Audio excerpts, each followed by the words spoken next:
Hi, everybody. My name is Jeremy Sherer. I'm the co-chair of the digital health practice at Hooper, Lundy, and Bookman, and this session is on telehealth and consumer protection. We intended to do this live, but unfortunately, because of some scheduling difficulties, we had to move this up and tape ahead of time. So I think we'll just introduce ourselves really briefly. I'm a digital health attorney based here in Boston. I focus my practice on telehealth, and I represent mostly healthcare providers, national hospital systems to physician practices, telehealth platforms from some of the largest in the country to digital health startups on regulatory issues, help with business transactions, and all of the sort of state-by-state regulatory issues that you need to deal with in telehealth, as well as reimbursement, which we'll be talking about a little bit. That's enough about me. This is Lauren Peters. Do you want to introduce yourself? Good afternoon. My name is Lauren Peters. I'm the Undersecretary for Health Policy in the state's Executive Office of Health and Human Services.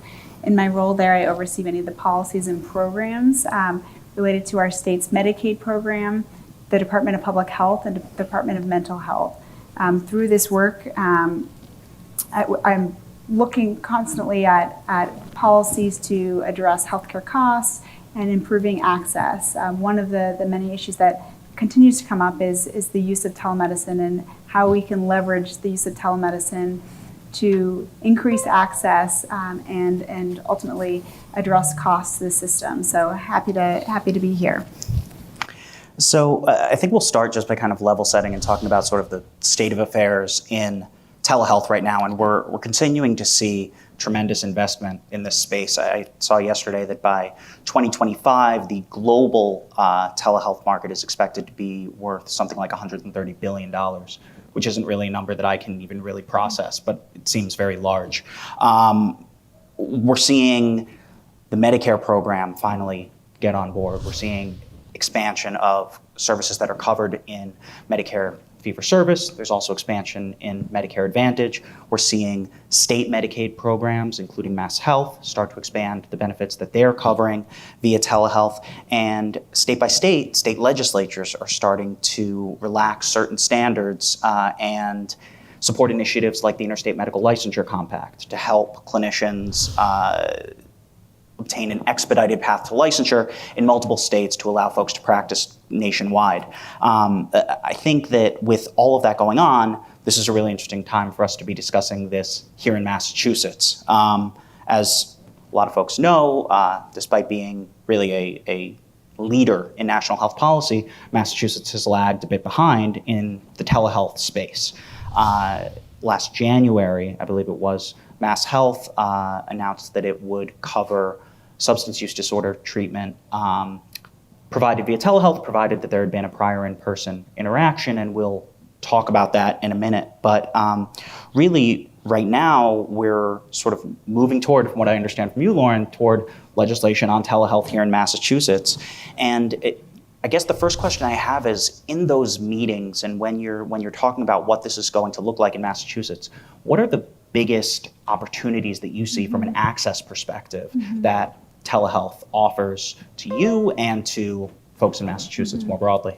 Sure. So we really view the use and increased utilization of telehealth as a way to increase access for populations that many of which have barriers to receiving services and care.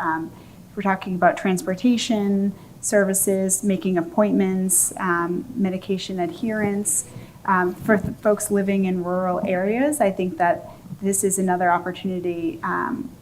We also see a really important opportunity in the behavioral health space. We know that there are months and months long wait lists to receive behavioral health care, and we're seeing in other states this uptick in telehealth for behavioral health services. And it's driven by the fact that, particularly for adolescents, children, this is a generation that has very sophisticated with apps and devices, and the use of such apps and devices kind of serve as provide some level of anonymity, but it's more geared towards this generation and what they're looking for. So we think that in the behavioral health space is one of the largest areas for opportunity in terms of increasing access. And that is why you saw the Mass Health program. We did issue a bulletin earlier this calendar year to kind of require coverage for telehealth services, for behavioral health services, and required rate parity in that it needs to be reimbursed. It will be reimbursed by the Mass Health program at the same rate as an in-person for the same type of service. But I think, to your point, Massachusetts has lagged other states in this area, which is in some ways ironic, because I recently learned that Massachusetts was the home to the first telehealth device, or the kind of inception of telehealth, yet we remain very much behind other states. And I think that is a product of one. We have no well-defined regulatory framework here as to what services can be, what services constitute and are appropriate for telehealth. And two, we have no uniform requirement on payers to reimburse for telehealth. So I think that the voids in these two areas has really led to a slower implementation, a lack of uptake, because as a provider of these types of telehealth services, you want those assurances that the services, before you go and build that infrastructure, you want the assurances that those services are going to be reimbursed by a health plan. So, I think, as Jeremy mentioned, the governor and this administration will be filing a fairly comprehensive healthcare bill in the coming days, actually, and we do seek to address many of these policy challenges that has led to low uptake, low implementation of telehealth services to date. And we're hoping to build off of some of the prior legislative proposals that we've seen kind of get close to the finish line, but haven't quite crossed the finish line yet. And so we're hoping that this legislative session, we can address many of those barriers to an increase in telehealth services. And so as you're doing that, telehealth obviously is not a different clinical discipline. It's a way of delivering healthcare services to patients. And as you and your colleagues are thinking through the various elements of telehealth regulations, whether it's physician-patient relationship establishment or e-prescribing or informed consent requirements, we've been tasked with talking about consumer protection here. Mm-hmm. So what are the considerations that are on your mind and that some of your colleagues have been talking about in terms of what the way that healthcare is being delivered via telehealth? What does that maybe open up in terms of concerns that maybe aren't there or aren't as great in a face-to-face, in-person interaction? Mm-hmm. Mm-hmm. So I think, just in terms of what are some of the major policy considerations, one is around the cost side. I think that we need to be cognizant of ensuring that the increase in implementation of telehealth is not going to increase utilization of unnecessary services or duplicative services, so as to increase costs both for the consumer patient, for employers, and for the health plans, by passing it on through premium increases. So I think that is certainly one consideration, but more around in the space of consumer protections. I think with any new technologies, particularly with health, as we have with the insurgence of new technologies to increase health information exchange, the data privacy and integrity concern is a real one with respect to telehealth. And so I think that we need to ensure that we have proper security frameworks and protocols in place to protect the data and to maintain high standards for data integrity, so that what the clinician on the other end of the telecommunication is receiving kind of accurate and informed data about the patient that they are treating on the other end.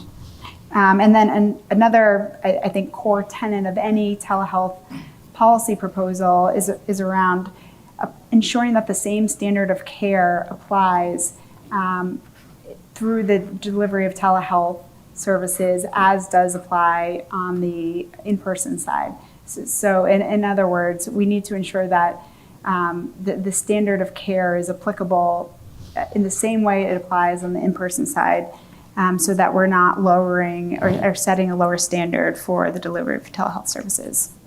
I think that all makes a lot of sense, and it makes me think of one of the hottest public health issues right now, but also one that's getting a lot of attention in the telehealth space is substance use disorder and the opioid crisis.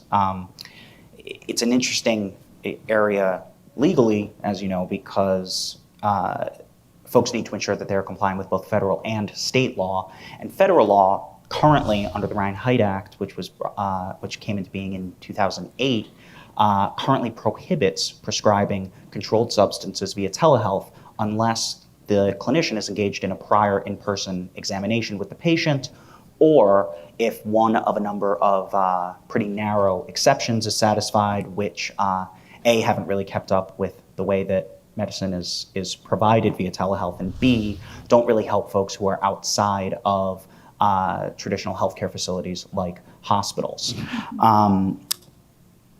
Massachusetts obviously isn't immune to the opioid crisis, and the bulletin that we talked about back in January addressing behavioral health, and there was discussion in there on substance use disorder and prescribing via telehealth. Obviously, the opioid epidemic had a lot to do with that.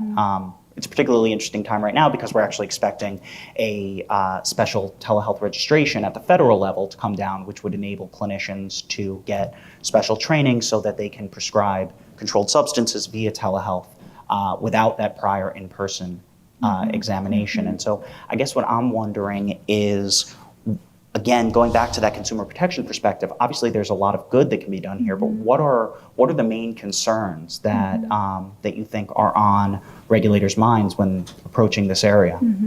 Right. Well, I think the pending rule that you mentioned regarding doing away with that in-person visit requirement, I think that if that actually comes into fruition, I think presents a really significant, a positive opportunity to really expand access to these very important medication-assisted treatments for those suffering with substance use disorder. And I think particularly because when I think about this population, they often say you need to meet them at the time that they are ready. There's a small window when somebody with a substance use disorder kind of acknowledges and wants to seek treatment, and if you can't provide them that treatment at that moment in time, you may miss that window.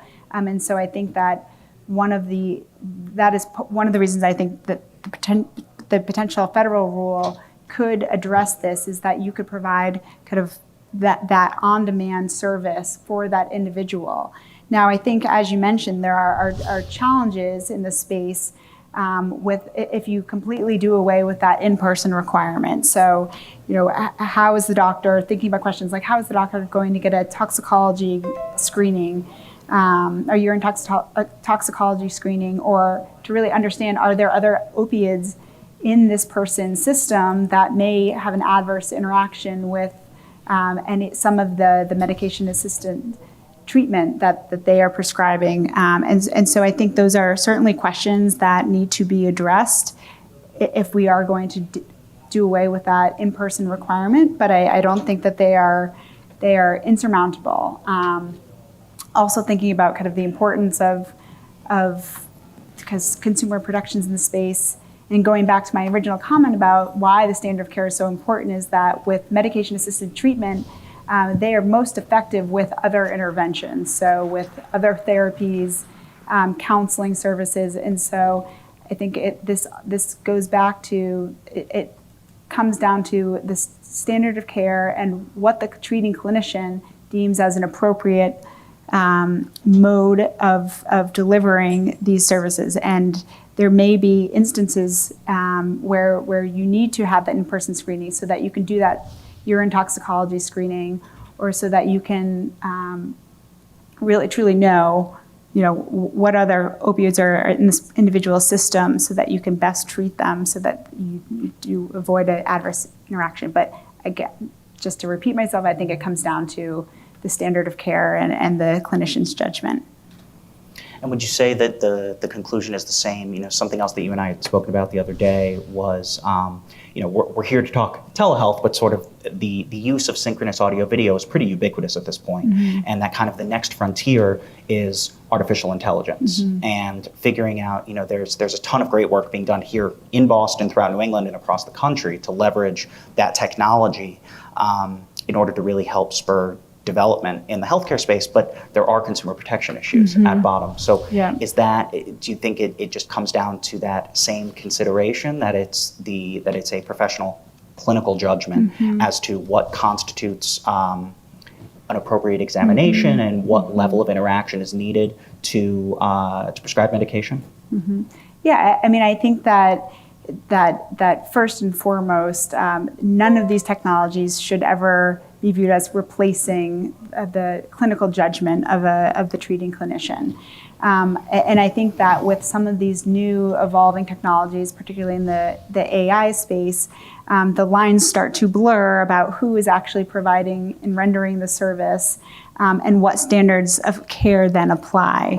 But I do think that these evolving technologies, particularly in the artificial intelligence space, are important because I think of kind of two areas of opportunity where they have kind of the most significant potential. One being behavioral health, just because we know that the wait lists that exist are real. We know that there is a real shortage of workforce here in Massachusetts, and the wait lists are a product of that workforce challenge. We know, I think the second area of opportunity with respect to AI is with chronic disease management. Machine learning and automation, I think, make this a ripe opportunity for advances in artificial intelligence and telehealth, for really medication management and facilitating, making sure that there's that ongoing monitoring, and it can do away with those repeat, weekly, bi-weekly doctor's appointments that many of these folks with chronic disease have to take part in. So I think with AI, again, it comes down to, I think we should leverage them for the data analytics, and as a way to really do remote monitoring. But again, I don't think that they should ever replace the clinical judgment. And I think that we're seeing that. I mean, artificial intelligence also, in terms of chronic care management, talked about remote patient monitoring. I mean, we're seeing that on the federal level. Certainly, CMS has really started to endorse that, and we're seeing it on the state level as well. Do we have time for one more question, or are we right at 20 minutes? Bueller. I think should.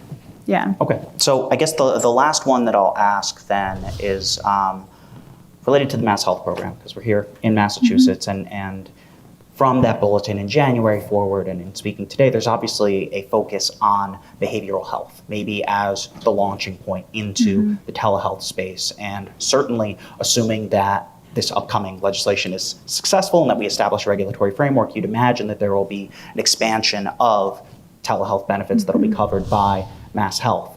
Do you have any sense of what type of priorities there might be, or is there just a general